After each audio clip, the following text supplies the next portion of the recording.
Okay, let's talk about equipment. As you go through this presentation, there's a document in Canvas entitled Equipment Discussion, which offers details on this discussion. There's also a PowerPoint that we put together with it that'll give you different sizes of brew houses and accompanying equipment, and a good top and bottom number for budgeting purposes on each side. Best advice that I can offer at this point is, if you can get to the Craft Brewers Conference this year. It's held once a year. It's in a different city every year. This year it's in May, and it's in Philadelphia. We put a link on the bottom of this page. It is the best place to see, touch, taste, and feel all the equipment that's out there. Anything that you need to build a brewery is going to be available here, with reps to talk about sizes and how they make the equipment and what it's made from. I would highly recommend, if you can somehow swing going to the Craft Brewers Conference, that you make it a point to go. So this is back to the beginning discussion about who do you want to be. Do you want to be a brew pub, a microbrewery, or a brewery? And this is where you need to make that decision in the budgeting process on who it is that you're going to be, not in 2 weeks, not in a year, but in 4 or 5 years from now. What do you want to look like? Couple of things that are critically important. One is how much space is available, and two is available funding. So if you want to purchase a 1 barrel and you intend to be just a brew pub with maybe some limited distribution, and you have 1,500 square feet available to you, you're going to make it. If you had 2,000, 2,500 square feet, you're going to do great. And you're going to need somewhere in the neighborhood of maybe 50,000 to pull this off, and as much as 100,000 will look great. But if you want to put in a 30 barrel and become a full-on distribution brewery, then you need to look for 15,000 square feet and above, and you're now looking at 7 figures. So it's really important for you to decide in this budgeting phase, in the business planning phase, on who it is that you want to be in 5 years, or what you want to look like in 5 years. To give you an idea of how we started off at Three Daughters Brewing, in the very beginning, when we were brewing at the restaurant, and when we first started brewing at the brewery, we had a 1 barrel, 3 vessel direct fire system from a company called Ruby Street, which I highly recommend if you're in the market for something smaller. RubyStreetBrewing.com. We used plastic fermenters that we rolled into the walk-in. So we had 4 plastic 80-gallon cylindro conical fermenters, and then we purchased our first real piece of equipment. We had a 3-barrel stainless steel bright tank, a unit tank, that we bought from a local company that makes brewing equipment, Brewfab, and we used the walk-in cooler that we already had. So all in, for that system in and of itself, we paid about $18,000 by the time we were said and done. The brewing part, as soon as we expanded and we got a loan, wrote a business plan, found investors, what we really invested in was a 30-barrel, 3-vessel tank, 3-vessel system with hot liquor and cold liquor tanks. It is steam-fed. It's got an automated system, and it's made by a company called Premier Stainless out in Escondido, California. We started with 4 60-barrel jacketed fermenters and a 60-barrel jacketed bright tank, and all that, along with the chiller and the boiler and the cool fit piping, all in were $800,000. So that was day one versus our first plan. We're in the restaurant and building a little tasting room to what we built when we opened the brewery. To give you an idea on differences in cost. So the very first thing we'll talk about is that size thing. If you intend to be a brew pub and you're just going to brew for what you serve within your 5 walls, we're talking about a system that's somewhere from 1 to 5 barrels. Now, these are by no means locked in, set in stone numbers, but this gives you a good idea for thought purposes and planning purposes. 5 to 15 barrels gives you a microbrewery, and you're going to build a brew pub, you're going to build a tasting room, and you're going to do some distribution within, say, a 10-mile, 20-mile radius. And 15 barrels and up, and we talk about a full-on production brewery. So with that, let's get into the various pieces of equipment. So a brew house, typical configuration: you have a mash tun, a lauter tun, a kettle, a whirlpool, a hot liquor tank, and a cold liquor tank. Now, lots of those can be combined, and you can run anything from a 1-barrel system or a 1-vessel system all the way up to a 5-vessel system.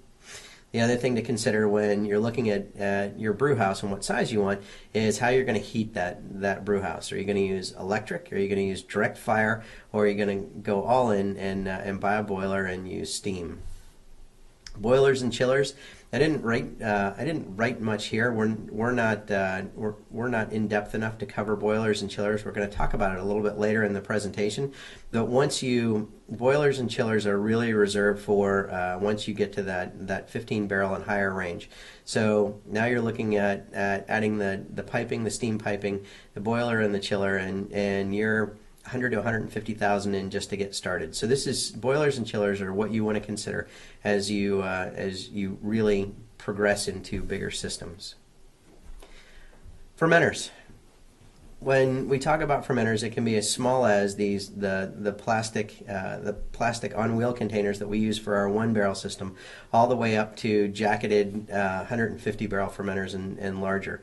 When you size your fermenters, you want them to be at least as big as your brew house, but definitely in multiples of. So if you have a 1 barrel, if you're brewing on a 1 barrel, a 3 barrel fermenter is what's going to work best. You probably want to brew 3 times in that afternoon, and it'll fit in that one fermenter, and that batch will be one unit for you. So you don't ever want to go bigger than what you can produce in 48 hours. We've met folks. We met the folks at Jekyll Brewing in Atlanta, Georgia, who brew on a 10 barrel and have 100 barrel fermenters. So they brew around the clock to stay within that 48-hour window, but you never want to go bigger than that. And the more fermenters you end up going with, the more styles that you can produce. Keep in mind, they're going to sit in here for 14 days, no different than home brewing. Jacketed versus cooler. This is the time when you start to look at, are we big enough and have we raised enough funds to go with jacketed freestanding fermenters instead of fermenters that are on wheels, unit tanks that we roll in and out of the cooler. Grain mills, grist cases, and augers. So at some point in time, you're going to have to crush your grain. Now you can get it in already milled. It's a little bit more expensive, and I don't recommend it. I like doing it on my own. And so even if you're working on a 1 barrel system, you can always use a 5-gallon bucket, Home Depot bucket, and a drill that attaches to a mill. Whether you use 50-pound sacks or the big 1,000-pound super sacks, or you go with full truckloads into grain silos, you'll need to start to think about when you move from either that pre-milled grain, which again is a very expensive proposition, or milling the grain yourself using a hand drill to a true grist mill and grist case. Now, when you think about that, when you think about the size, whoever plans your system for you will help you, but you want to think about the absolute largest beer that you're going to make inside of your system. So in our 30 barrel, when we make big bold beers, we might use as much as 4,000 pounds of grain in total. So our grain bill calls for as much as even 4,500 pounds with all the specialty grains. So we built ours to 6,000 pounds to make sure that there was no spillage. We could fit everything in there, and in the event that our brewer wanted to do something bigger. But you definitely want to plan for how big your mash tun is and how much grain you can actually fit in there. Cold liquor tanks and hot liquor tanks. So your cold liquor tank is a tank of hot water that sits at cold water that sits at 34 degrees, and your hot liquor tank is a tank that sits at about 180 degrees. Both become more and more necessary as volume increases. It's a possibility to do this using pots to heat the water and city tap water to cool. It's not very easy. With a 1 barrel system, you can always take your heat transfer case and bury it in ice water. So there are ways around not having hot liquor and cold liquor tanks. They lend themselves to time. So again, you could get around not having hot liquor and cold liquor tanks by utilizing time itself and boiling the water using direct fire inside your mash tun. But instead of being able to do 5 or 6 brews in a day, you might only be able to do 1 or 2 because you're waiting on that water to heat up. And cooling is the same way. In theory, you could use your fermenter and just move your wort into the fermenter and allow it to cool in there. I don't recommend it. I've never seen it done, but barring using tap water in a heat transfer case, I can't see how else you could do it without cold liquor and hot liquor tanks. So my point is, as you budget, you absolutely want to budget in a hot liquor tank as soon as is humanly possible, and I highly recommend a cold liquor tank as well. Ideally, your both tanks will be sized to about 2 times the size of your mash tun. Bright tank, so your carbonation tank at the very end of this.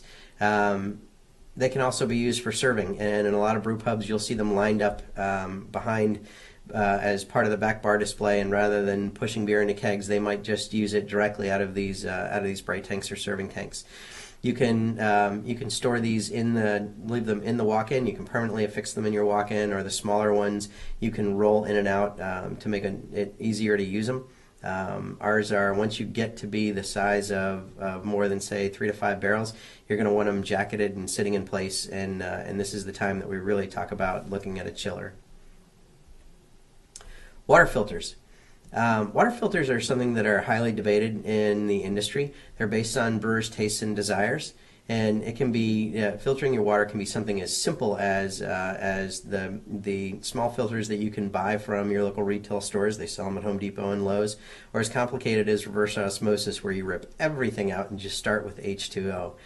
This goes back and forth to, do you want the style to be as classic as it is wherever it's made, or do you want it to possibly have the regional flavor of, say, the lime water that we have in the state of Florida?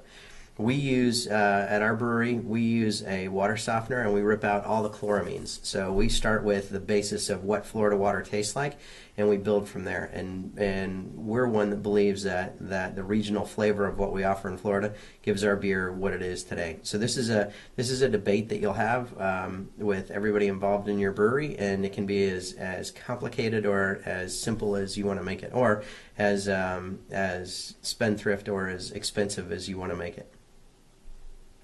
CO2 is an absolute must. Generally, this can be negotiated through a local company. We use a national company called NUCO2. If you've never worked with them, I highly recommend them. I'd have a detailed conversation with them. The one thing that we didn't do very well was plan on how much CO2 we would really need. Their systems are and their tanks are leasable, so you can sign 5-year leases and spread the payments out, and then they'll come and fill them as often as you need them. They come in the middle of the night traditionally or typically and fill your tanks. For us, it was a matter of getting with these companies and talking them through how much beer we were going to produce and how much CO2 we were going to use for both the tasting room and carbonating the beer and everything else that we use the CO2 for. And you can plan on about $1,000 for install and say $300 to probably $400 a month, which is a typical restaurant cost, up to as much as $1,000 a month once you really start producing, say, up to 500 to 800 barrels a month in beer. CO2 is definitely something that needs to be fit into the budget as well. Brewing supplies. I turn brewing supplies into its own category, and I would make a list of everything else that you need and start to price it out and put it into one category. Hoses, valves, connectors, fittings, elbows, tees. These are all things that end up getting left to the wayside, and we get our brew house in and we start to put everything together, and we realize that it didn't come with a sight glass, or it didn't come with a process pump that we can move around and use to move the beer somewhere else that's not attached to the brew house. And so I would go through with whoever's planning your brew house with you, and the manufacturer, and definitely come up with this long list of things that are ancillary to what you're doing, but definitely necessary, and budget that accordingly. And this will also be the same list that you use to replenish every month when you find out that you've blown through another 20 fittings or whatever it is, because you've done so much volume, and make sure that every month you order and replace. Testing and monitoring. Again, this can grow with your brewery. It can be as simple as a hydrometer, a test tube, a thermometer, a scale, and pH strips. And it can be as complicated as a full lab with a spectrophotometer. Regardless of where you start, though, plan on budgeting in the beginning. I would budget $1,000 at the bare minimum to get everything on that top list, and find a separate room or a clean room somewhere to set this up in. And then I would grow this. The bigger you get, the more complicated you get, the bigger the retailers that you work with, the more that they will ask out of your beer. So I would plan on this being, as you grow, a definite part of, hey, listen, we plan on moving from that 1 barrel to the 30 barrel. We need to build this part of our lab to accompany that level of beer. Definitely a big part of your planning process. Kegs. Kegs are a necessary evil and a hard thing to shell out money for. Buying kegs is the cheapest option. You can go out and find brand new stainless steel kegs, 6 barrels, Sankey kegs for $55. By the time you charge the deposit, they only cost you $35. It sounds like an easy deal, but when you need 100 of them or 1,000 of them, now this becomes a big outlay. And so in the beginning, when cash is more at a premium, you need to find leasing companies, and this is where you decide whether you want to go with a leasing company that is process oriented. So they bring you empty kegs that are clean, and all you have to do is fill them and send them out. And when you need more, you call them up, and they send you clean kegs again. And you, in essence, you never see the same kegs twice. Or is it just a direct lease where somebody leases you the kegs and you're 100% responsible for them, whether it be cleaning them or whether it be repair and maintenance? So as we go through this part of the process and as you're budgeting this part, this is where you look at how you intend to clean kegs. If you're going to clean them by hand, it's a very time-consuming process to take the spear out, inspect it, clean it, and put the whole keg back together. Versus a keg washer, say a 3-keg keg washer, that can wash 3 kegs every 5 minutes, even though it's mostly by hand. So, but that piece of equipment is, say, $18,000 to $22,000. So as you're budgeting, this is one of those things that kegs are one of those things that you really need to look at and say, the cheapest thing for me to do would be, in the long run, would be to buy a keg washer and to buy my own kegs.